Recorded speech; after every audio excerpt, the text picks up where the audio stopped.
welcome to episode 7, season 3, Girl You Know What, the podcast. I am your host, Tahir. And I'm Keisha. And another week of bullshit. Yeah. Well, you know what? Honestly, it wasn't as bad. We did have Maybe because the Ketanji year is Brown dying Jackson. down. The crap is dying down. We're going to go with that because that's good. We did have the highlight of Ketanji Brown Jackson finally being, sworn in as a member of the Supreme Court. So finally that. So we'll see. And they start back Monday. You know, their season or whatever the hell they call it starts back Monday. So we'll see. Sessions. There we go. Even though they play a lot of games, so we could say season too. So that's why I thought of that shit. But yeah, and so of course, we didn't really talk that much throughout the week because we both were talking about, like, for me, like for my job, it was the last week of September is crazy, and plus I'm in a new job, so it was a lot of shit going on. Right. And then but we don't always talk every single day. And that's a good thing too, especially doing this. But then we talked last night, of course. And then we didn't really get a chance to discuss some stuff that we probably wanted to discuss last week. Yeah. But USC's dance girls, because I ain't finna call her majorette. I'm not gonna do it. I'm not going to disrespect the craft of the women at HBCUs, right, who are real majorettes, and call these girls majorettes. I'm not doing it. Y'all can be a dance team, but you're not a majorette team because that comes with a history for HBCUs. Don't get it twisted. So you cannot call I'm sorry, but you cannot call yourself a majorette team. I'm sorry. I don't care how people feel about it. This is my problem with you black folks. I remember I had a friend. I have a friend, because they're still my friend, who went to a PWI. And they made a comment to me and was like, oh yeah, something about the Black Student Union. I was like, what? I don't know when you niggas, and I know y'all get tired of me saying that, but my grandma say the word niggas, I can say niggas. Exactly. It is what it is. I don't know when you niggas is gonna get sick of going around white folks trying to exert your blackness so they can show you how much they can control you. Right. Because if you actually think with your narrow black ass that they gonna let you keep that bullshit up that you doing, keep on. Tell me how it's going next year. Right. Let me know how that works out for you. You think the band is gonna critique what y'all gonna do? Carry a boombox? Because the band ain't gonna keep playing music for y'all to roll and bounce to. No. Not at that white school. It's going to be cute here and there and everything like that, but y'all ain't going to get that same flavor. They're going to be like, okay, we can't do that. And the second y'all get more attention than them white girls, it's going to be a real problem. I didn't even think about that shit. Y'all think white tears ain't real? Right. Wait till y'all get more attention than them white girls. And see how quick the tide changes. Exactly. I mean, because they were already making their rounds this past week on, I can't remember what, they were on a couple. I know they was on Jennifer Hudson's show. Yeah, they were on Jennifer Hudson's show. And then I want to say, were they on something? It may have been a local LA news show or something, but they were on a couple things. But I know nationally they were on Jennifer Hudson's talk show. And, but you know what I had a problem with was people in the comments saying stuff like, oh, y'all, it's expensive to go to a HBCU. So let me get my trusty cell phone out because it never lets me down. They're at USC. Okay, go ahead. Let me get my trusty cell phone out. And while you're doing that, let's just remind people that, okay, there were rich people who were running scams and doing stunts and shows to get their kids into USC. So USC ain't no slouch. USC tuition, $60,000. And mind you, let's go with Spelman. Yeah, it's in the heart of Los Angeles.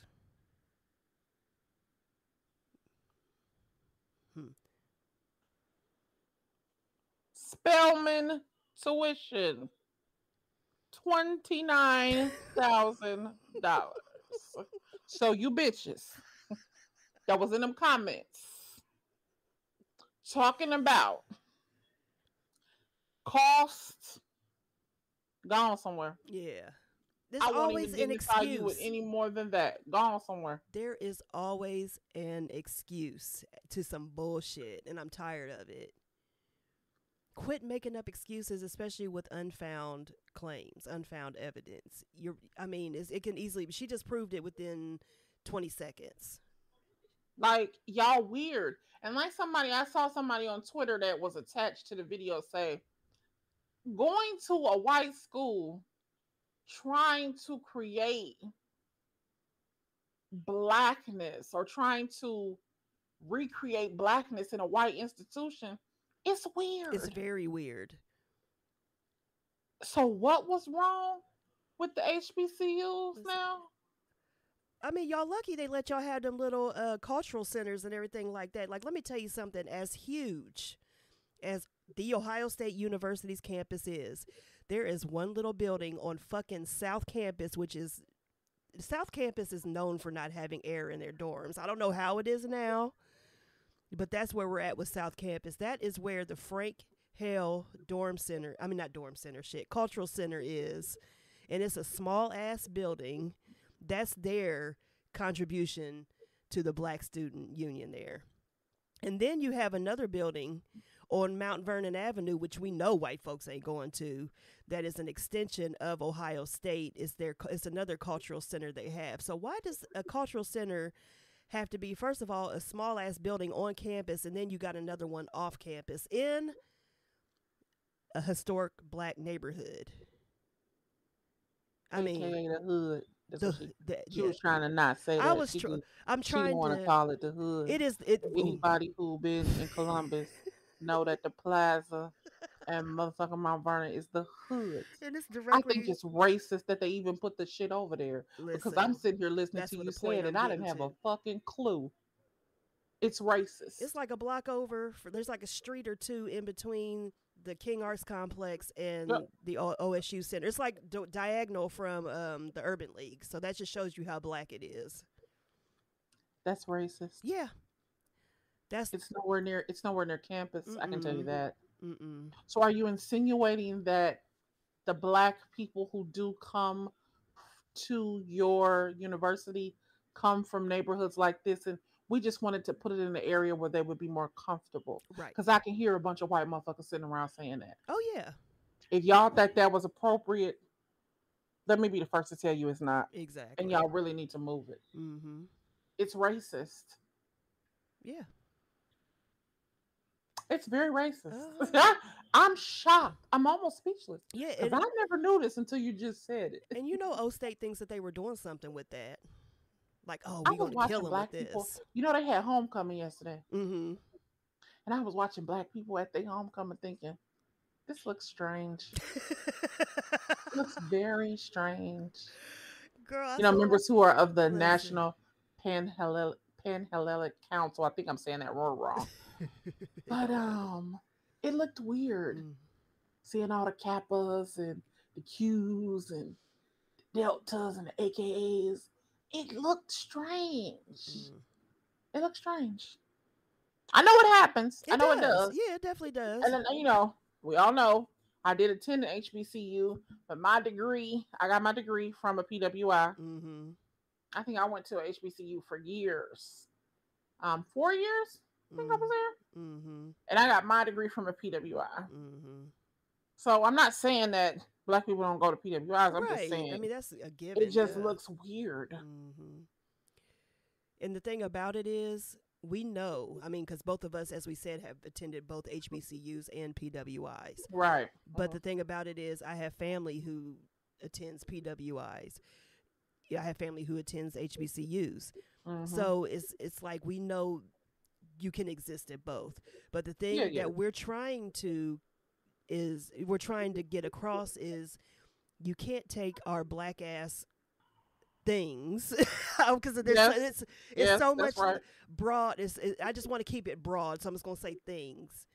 our culture. You can't take it and expect to put it in their space and for it to be okay. Because, like I said, I'll repeat Mm-hmm. it again. I just said it less than 5 minutes ago.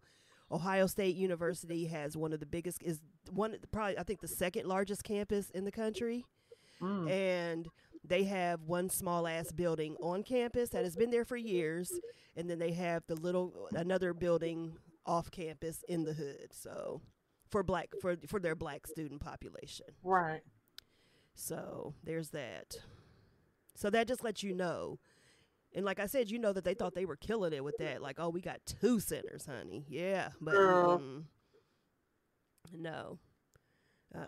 But yeah, so for this for this USC dance team, because I got majorette team written down, but for this USC dance team, that's what y'all are, and you can have your dance team. I'm happy that you have it, and it's cute to see. But the thing about it is, like Keisha said, how long? Because y'all are already showing out. I mean, it's a beautiful thing to watch, Mm-hmm. and we know. But after a while, when those white tears start coming, and them little white girls on the cheerleading team, and even the black girls on the cheerleading team, when they feel like they're not getting that attention and everything is going to y'all, see how nicely y'all get treated and everything like that, and how quickly that dance team gets disbanded. You know, I think it just goes back to something I said to you last night. Mm-hmm. I'll edit what I said. Um, but what strikes me as strange is that black people still have an overwhelming need to be in white spaces. Mm-hmm. And the reason that it strikes me as odd because it's been proven that, black parents would say, oh, it's too rough over here. We're gonna move to the suburbs. Mm-hmm. Um, but there's no safety there. No. There's no emotional safety for your children in the suburbs. Mm. There is no physical safety for your children in the suburbs. Because when you look at these school shooters, they're white. Mm-hmm. When you think about the racism that your kids suffer, the emotional trauma that happens, and if you think teenagers keep secrets about, what they saying and doing with their friends, Mm-hmm. they're not. Young people get to a point where they stop sharing, not always necessarily because they're being secretive, but a lot of times because they don't want to worry their parents. They don't Exactly. want to bring stress, or they don't want to seem like it's a problem, or they don't want parents to feel that. So Mm-hmm. a lot of young people will lie out of what they think is protection for the parent, Yeah. or keeping the parent from being upset. So you'll be shocked at the things that they don't tell you that they go through at school. Mm-hmm. You know, if I would have never really, if I wouldn't have had like open dialogue with Sade, like I tell her in the morning, have a good day, be good, I love you. I text her because I know what time she goes to lunch. They're not allowed to have their phones like on their person. Right. So I know when she goes to lunch, she's allowed to have her phone again. So I text her and say, like, how's your day going? She, updates me on what's what. I tell her again when the day is over. So what y'all do at school? Like, what's this? What's that?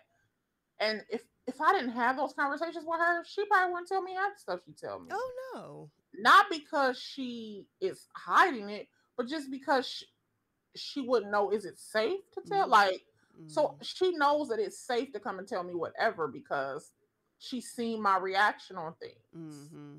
You know, And she she feels she comfortable because y'all have had that dialogue. yeah, Y'all had that absolutely. relationship. So she feels comfortable. So that's the most important thing. And in this home, we talk about racism. Mm-hmm.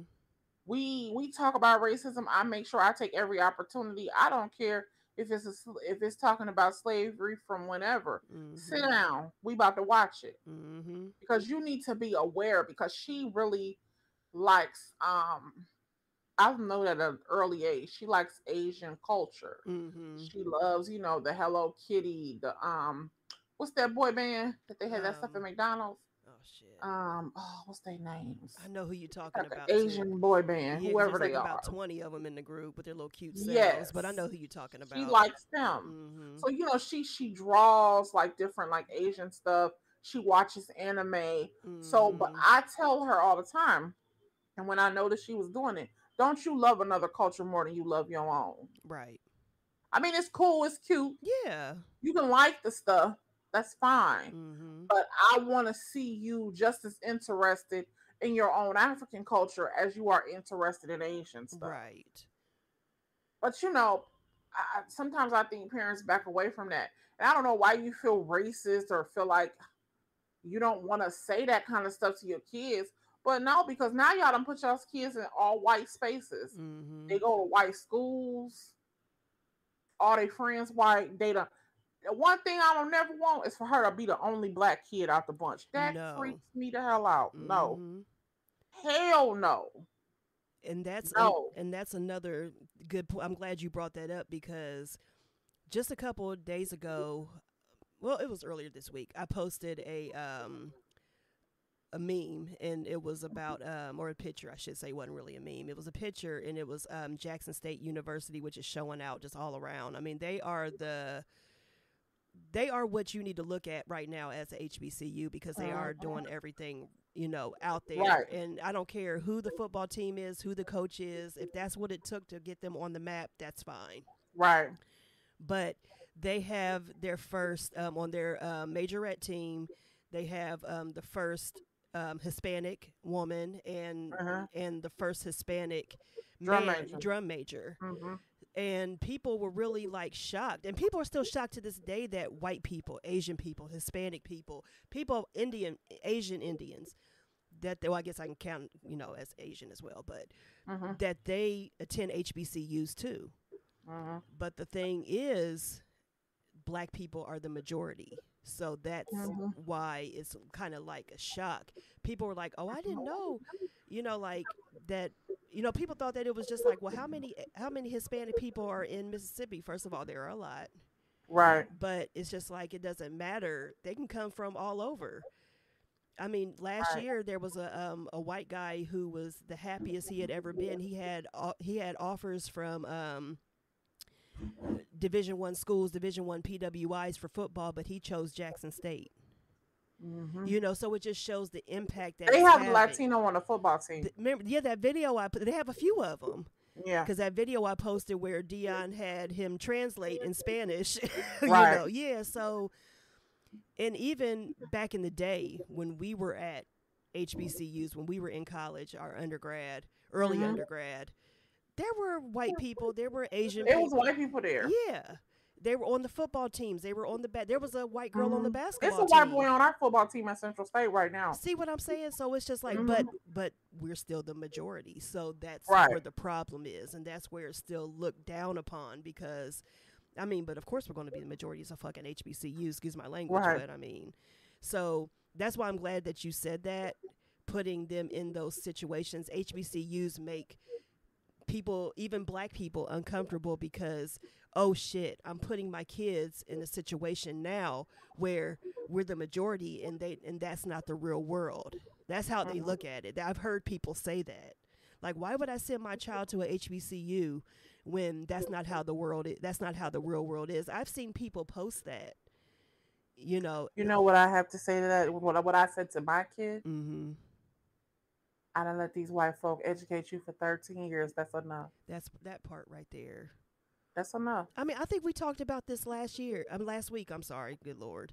Last week when I said that my kindergarten teacher was black. She was a black woman.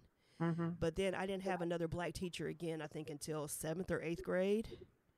Okay, I wanted to say something about this because I remember you saying it and I had completely lost my train of thought. So, honestly, there are... I'm not saying they're not. I think it depends on what neighborhood you're in. Here in Dayton, It's a lot of black teachers. Mm-hmm. I didn't really start to have all like where it was just white teachers everywhere Mm-hmm. until I got to Columbus Mm-hmm. I can see that. because I d- so I feel like my kindergarten teacher, she might have been white. Mm-hmm. I feel like it was two white ladies in that classroom.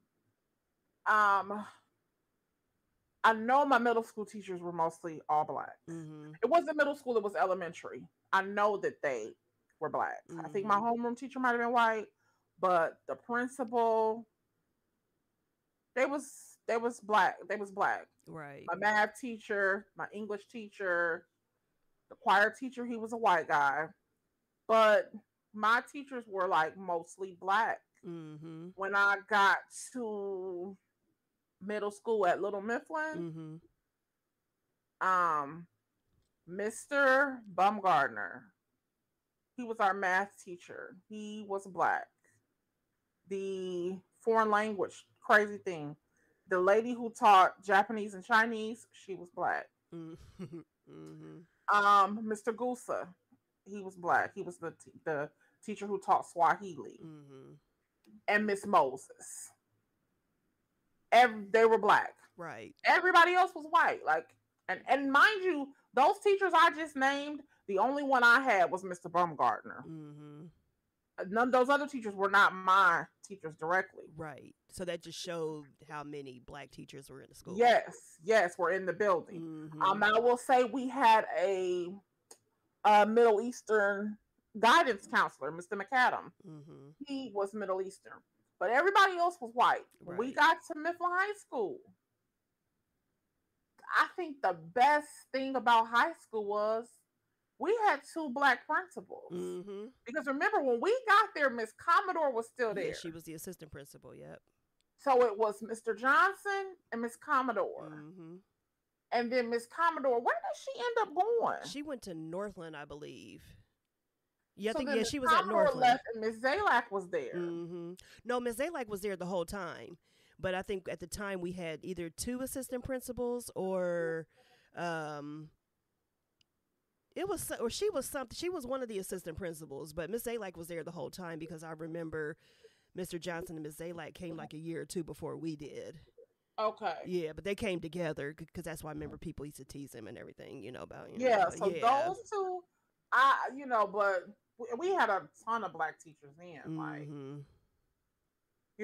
Madam Page, Miss Dorsey, Mm-hmm. But I think it also that goes back to the area that you're in. Yeah, because like I will say this, at the middle school I went to, it used to be in a predominantly white area. Oh, it was. I lived over there. Yeah. And then as we got older and as we got into, as we were growing up, more people, more nationalities, more black people started moving in there. Because like at Clinton, I will say at Clinton Middle School, it was still predominantly black because it was a public school, in Columbus, Ohio. It was still predominantly black, but we had quite a few white people because there were still a lot of white people in the area. But we also had like a lot of Asian people that went there because there was a huge Asian community in that area. And we had quite a few Hispanic people. Yeah. So it was like, so I think. I remember when I moved over there. Mm-hmm. That's when I moved in with my mother. That's the area that we moved. And even the apartment complex that we lived in, which was probably like walking distance from your middle school. Mm-hmm. It was mostly white people. Yeah. It was mostly white people that lived around us. Yeah, because you would always see, because one of our malls was right there in Northland Mall, and every time you would go in there, you would just see white people just walking from those apartments, Yep. Yeah, so that's how we used to get to the mall. Mm-hmm. I lived right there by the movie theater. Yeah, like you could walk out, go up the hill, mm-hmm. and go right to the movie theater. Yep. Mm-hmm. Yeah, so it just shows how. And then, like I said, I think I said this last week too.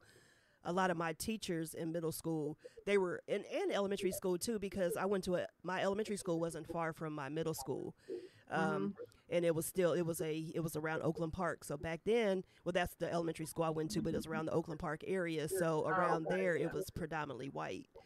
So the teachers were Columbus has changed. It has changed a lot, and that's crazy. That's just within our lifetime, and we're only in our early 40s. Yeah, Columbus has changed a lot. Yeah, I mean, it's one of the reasons I don't want to come home. I mean, we just talking about it's grown. I mean, it's crazy. I mean, there's always construction going on because they have to accommodate the growing population. It's crazy. It really is. It is. You know, like I've always said, and I probably sound very Republican in my belief. I think we need to put a cap on like immigration. Listen, because it's out of control. Mm-hmm. And I'm not just talking about. I'm not saying immigration in a racist way. Right. I'm talking about capacity wise. Mm-hmm. You know, I don't care who you are. It needs to really, a stop needs to come. Yeah. Because I just don't feel like we're maintaining what we have as a country. Because it's all about, if you bring people over, because I didn't know this, and I'm glad I found this out at a young age. When Columbus started getting, I think we were like, because I tell people this all the time. When we remember at Mifflin, our junior year, there was probably like one Somalian kid. And then our senior year, may have been 2 or 3. And then just a few years after that, of course, we were gone. But in that whole area, filled with Somalian population. Listen, I came home, and this has been a long time. Mm-hmm. I know for a fact I haven't been home in 10 years. Mm-hmm. Ooh, girl, I didn't know it's been that long. Yeah, I haven't been home in 10 years. Mm-hmm. Let me stop. Not 10. Probably 8. Oh, yeah. Okay. 9. We still at 10 almost. Mm-hmm. So I can remember driving past the same area that we're talking about, where I used to live, and the area where you went to school. Mm-hmm. That apartment complex was like filled with a Somalian population. Oh yeah, Not only that, completely but took over Edward that area. Green as well. Mm-hmm. And it's still like that. That's what shocked me the most, was to see the amount of Somalians that lived in Edward Green. Yeah, I was shocked. Yeah, and I brought that up to say that I found out that Columbus got a huge Somalian population boom because they were moving a lot of. Now I could be, if you know more than I do, anybody out there, correct me, but this is what I was told. And this is from someone in the Somalian community. Okay. When they first started coming over to the United States, you know, in like their huge migration, when they first started coming over, most of them went to Atlanta, Georgia, and Minneapolis, Minnesota. Okay. Atlanta wanted them the hell out of there because it was too much, because they already were getting enough black people down there. Right. You know, and they didn't want any more, especially any quote unquote foreign black people.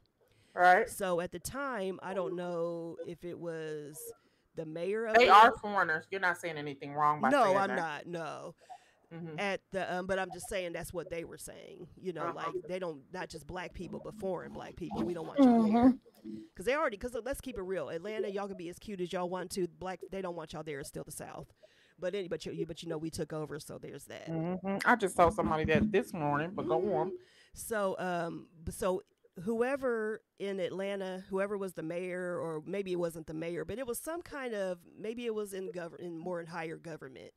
But whoever at that time paid a huge, and I guess you call it endowment, maybe. I don't know how what you would call it, but paid a huge sum of money. I'll just say that, to the city of Columbus, and of course the city didn't see that money, but for them to pretty much ship the Somalian community to Columbus. That's why we got such a huge population boom with the Somalian community, who I love. I love the Somalian community because they're just like really just, I mean, I don't care what anybody says. They just like really just, I'll talk about that in another episode, but I just have really a lot of Somalian friends who just are amazing people. But anyway, that's how we got such a huge population boom, and that's why we're like the second. We might be the first now, but we're like the first or second. I know Minneapolis, I think they probably still have the Mm-hmm. biggest community of the Somalian population. But yeah, that's how they ended up here. Is I was like, Columbus, Ohio, of all places, especially back in the late '90s. I'm like, come on now, like there was nothing really here. Let's just keep it real.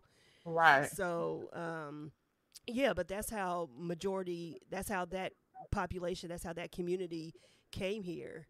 And where they moved to was the north side, basically, because it was cheaper to live on the north side than any Yeah. other. I remember when we were younger and they were around the Oakland Park area. Yeah. Because I can remember if you turned too many corners over there, it was definitely all Somalians. Yeah, it was like Little Somali. I think that's what Absolutely. they called it. And then also Yes.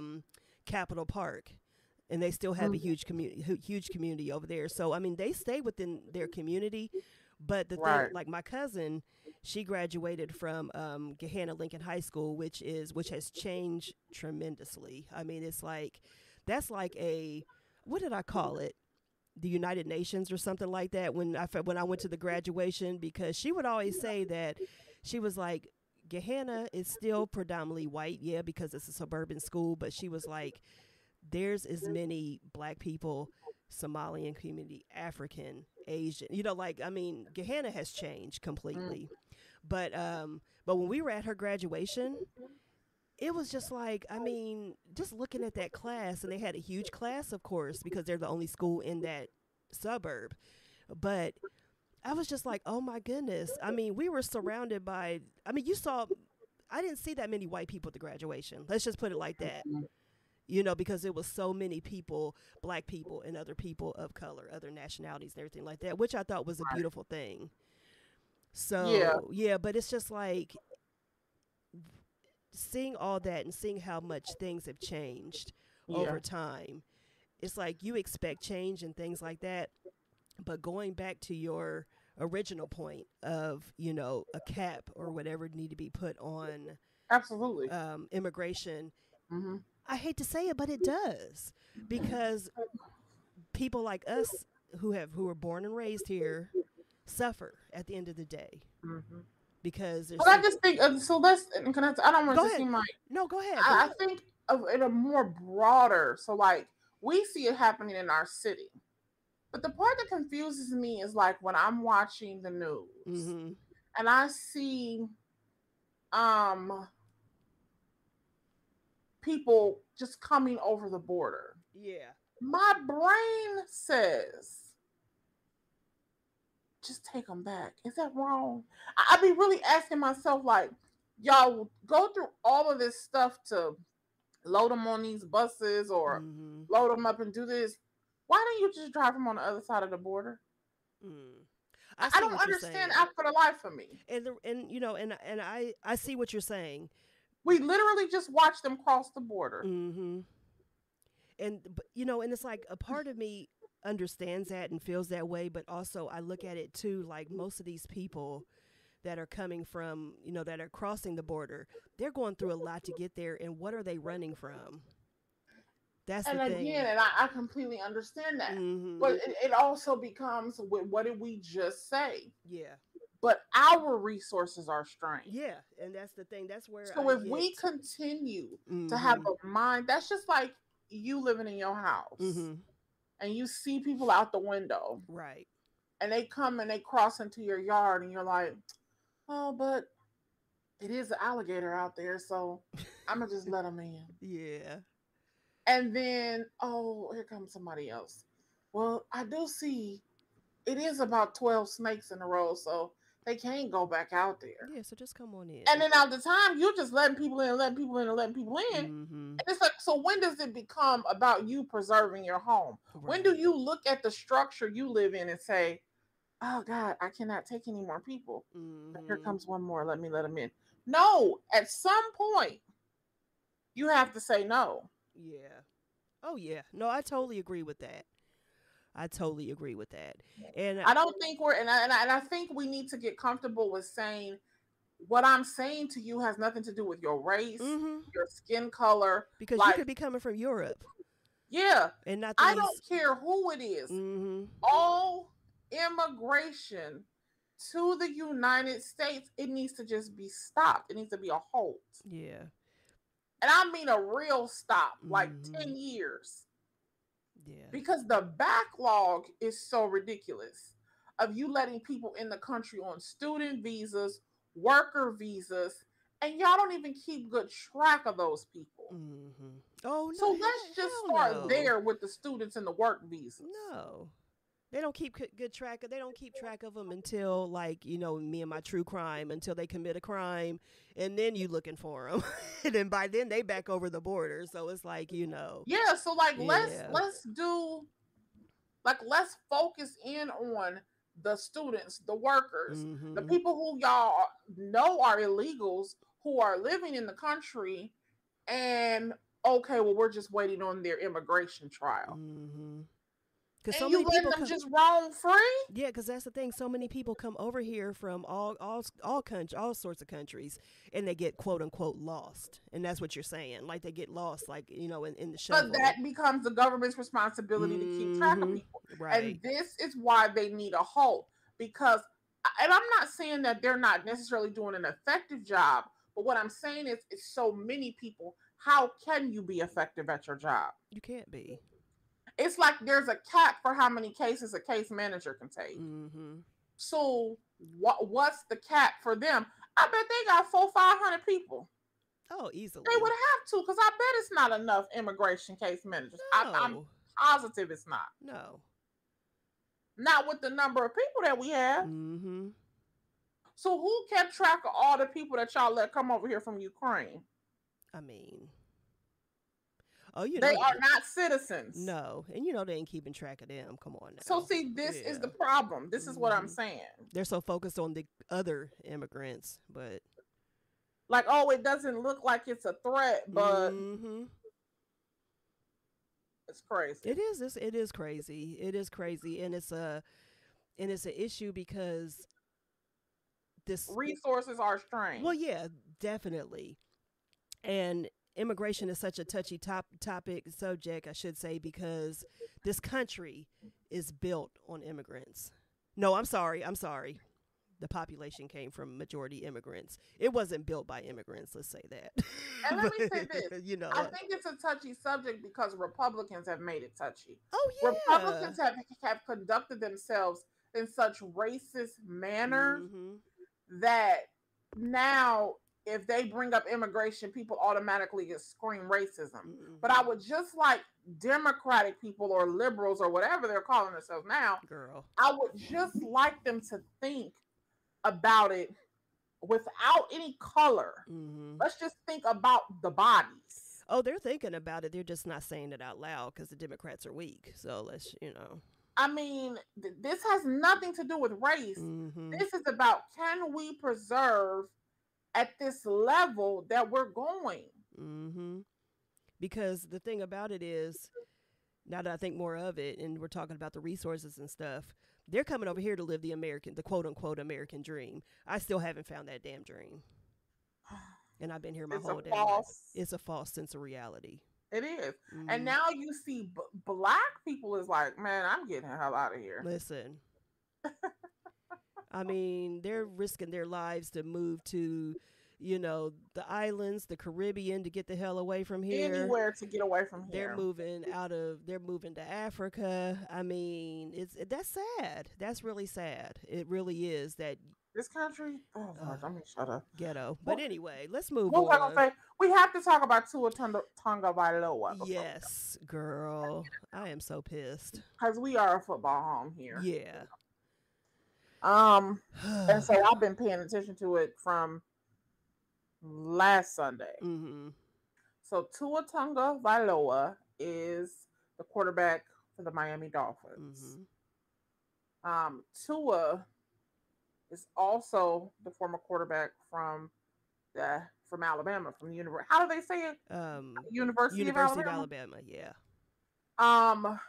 And Tua had some injuries in college, if anyone remembers. Sure did. As I just told Ronnie this the other day, I said, because remember, Tua broke his legs when he was in college.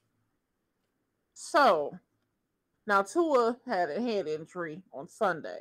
Mm-hmm. It was a play where his head smacked the turf pretty hard, the ground. I don't know if that was turf or grass, but his head smacked really hard. I think they kept saying it was turf. I don't know why that's sticking in my head, but still, Yeah. it was hard as hell. So it was very It hard. made me jump. I mean, I'm not being dramatic. I'm being for real. I was like, damn. And when he got up, so there are concussion protocols. Mm-hmm. I think there are five or six. He had five of the six. It was six. So he had five of the six. Some of those being, do you need assistance walking? He did. Do you stumble? He did. Do you shake your head to get the cobwebs out? They say he did. So those are the three that I remember off the top of my head. So he goes to the tent, to the sideline. This is last Sunday. Right. He goes to the sideline. He gets checked out. So there's always, on the team they have like a physical therapist. They have a team doctor. Right. But now, because the NFL has been so scrutinized about CTE, they have independent neuro on the field. So they have neurologists, doctors who have no affiliation with the team, no affiliation with the NFL. They're just out there to assess players who are thought to have concussions. They do their neuro exams on the sideline. Tua was examined last Sunday when he had the first hit. They said he was fine. The coach repeatedly said, that he was complaining he had a back injury. That's what he called it. We all can see that's not his back. Right. But this is what they kept reporting. It was his back. It was his back. Okay. And I think everybody knew better than that, but So here's the trick. They let him go back in the game that day, that Sunday. They let him play again. I am shaking my head so hard, but go ahead. But they let him play, and then there were questions as to, was concussion protocol really followed? So they opened an independent investigation. Now that was last Sunday. So Monday he was being examined for concussion. Tuesday he was being examined for concussion. Wednesday he was being examined for concussion. They had a game on Thursday. And let me interject real quick, because the only reporting that I saw, which the NFL reporting is really starting to piss me off, but the only reporting I saw come up on my phone about him throughout the week, I had to look and see what he was going through myself. But the only report I saw was he going to be able to lead them to, what was it, a 5 or 6-0 start? I was like, right. Yeah, that was all I saw. So that lets you know where their thought process was. But go ahead. So they let it be known that he was examined all week, according to concussion protocol, to see if he had a concussion. But also remember, because whoever saw that game on Sunday felt like, now we saw him stumble. The announcers, everybody mentioned it when he hit the ground. So now they've opened an investigation because they're like, we don't think you guys followed the proper protocol. So he plays in Thursday's game. Now let's stop right here. If an investigation is open and you feel like the protocol was not followed, he shouldn't have got on the field, because the investigation was still going on when he played Thursday. So if we haven't come to a decision, how do we let him get on the field and play? Exactly. But here's Thursday. Thursday night, he plays. Going good. Boom, he gets hit again. Now, I want to say this about the hit. I done watched it over and over and over again. He didn't really hit his head hard. But he did fall on his back. He fell back. Immediately, his hands went into this contortion. Yes. And the first thing I said, I think he had a stroke. That's what I told Ronnie. we were watching it. I said, it almost looks like he had a stroke. And they kept showing it, and kept showing it. And I said, Ronnie, it's his head. I said, that's neurology. That's not That's a not cramp. right. Exactly. That is a head injury. That has to be something with his brain. Because look at his fingers. Look at his fingers. Now, what I learned yesterday was when we saw him hit the ground, he was stuck like that for 7 minutes. His body never relaxed. And so now, come yesterday, I think it was, or Friday, they fired the independent consultant. They fired the independent doctor because they felt like he didn't assess Tua properly. Right, what they say, he made plenty of mistakes or something like that. So but this is my thing. How effective of a examination do you think you're going to get in 20 minutes? Right. I mean, I just personally, you can say whatever you want to say to the doctor, but this is my problem to the people in New York. And that's where the NFL headquarters is, if nobody knew that. To the people in New York, somebody's always watching the games, especially big games like that. Right. When Tua hit his head on Sunday, and y'all saw him stumble. When he got back in the game, somebody from New York should have called and said, no. We got to get him out of there. He can't go back in. That should have been if immediate. You saw that the team wasn't going to do the right thing. How was y'all who were watching? And we know y'all was watching. Oh, yeah. Why didn't y'all call and say he can't be out there? He clearly was stumbling. We can't have that liability. Now it is a full-fledged shit show. Because I think he's hurt. Oh, he needs, I'm sorry, and when I went to go get my haircut yesterday, they were talking about it, of course. And we all came to consensus. He needs to retire and he needs to sue the fucking NFL.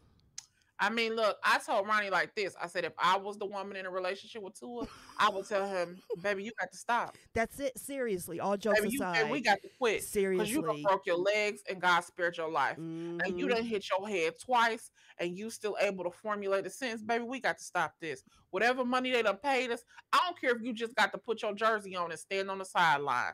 But what we're not going to do is you're not going to get back out there. I mean, you are having seizures on the field. That's enough. It needs to stop.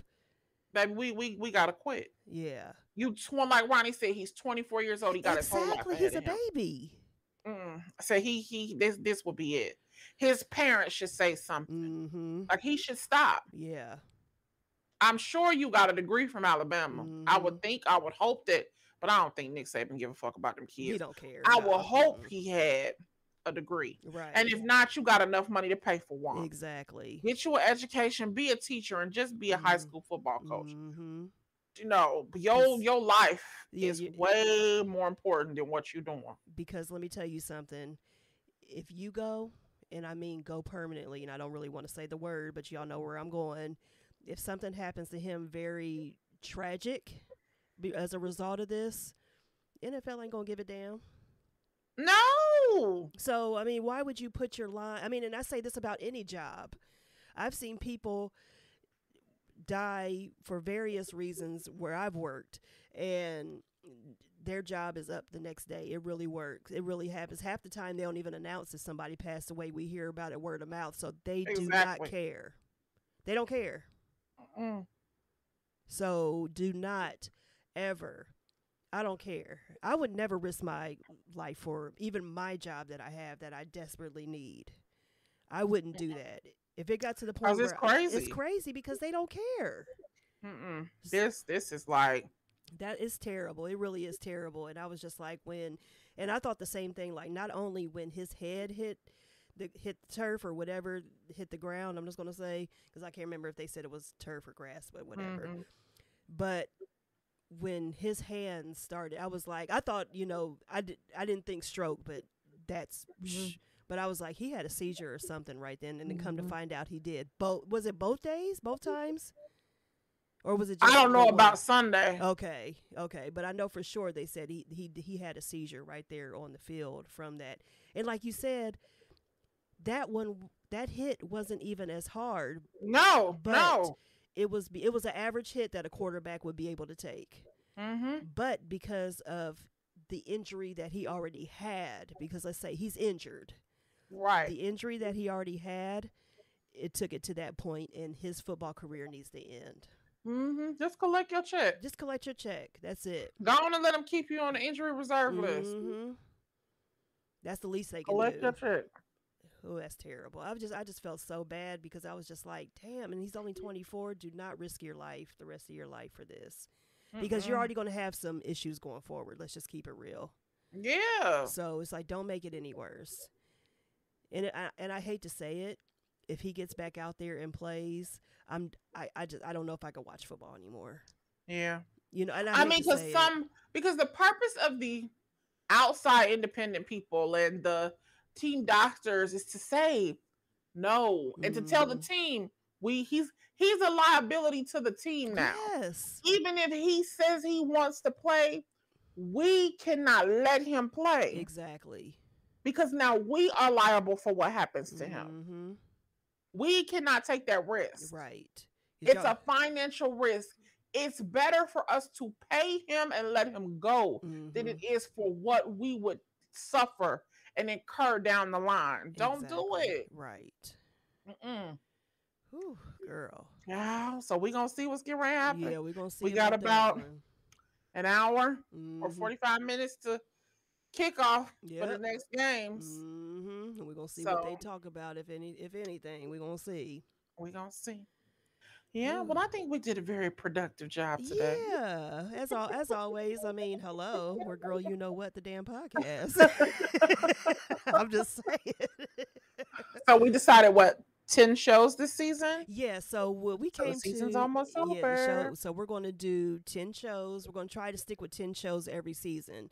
Okay, that's cool. Yeah, and if more shit happens, we may go 12 shows a season. You never know. We're just going to play it by ear. I mean, that's what happens. When you're a damn boss, you make your own rules. Oh Lord, okay. So that's how we're going to do that. So we're bosses over here. This is our shit. So, but seriously, we're going to do 10 episodes this season. So like she said, 3 more. Yeah, 3 more. And then next season, we're going to keep it going. We're going to go back to our original, because we were talking about this last night, and we're getting ready to get out of here, but we were talking about this last night, how the purpose of this show was definitely to have topics, have certain topics that we would talk about the show, and then we would go on. But it's just been, y'all's cousins are out here showing out. So it's just like season 3 has just been a potpourri of just everything, because it's been a lot, and it's always been a lot, but it just seems like it's been extra. So we're going to keep the rest of this season just talking about current events, and if we have a topic, I mean, we still do topics. And we'll get back to topics next season. But so that's how we're going to do that. And we are still going to, of course, even when we have our topics, we're going to talk about current events and things like that. But so. All righty. Yes, ma'am. Well, you guys have a great week. Yes. And be productive this week. Please do. So, and I need to take that advice myself, but so. Well, all right then. You guys have a great week. All right, everybody. Take care. Bye-bye. Bye.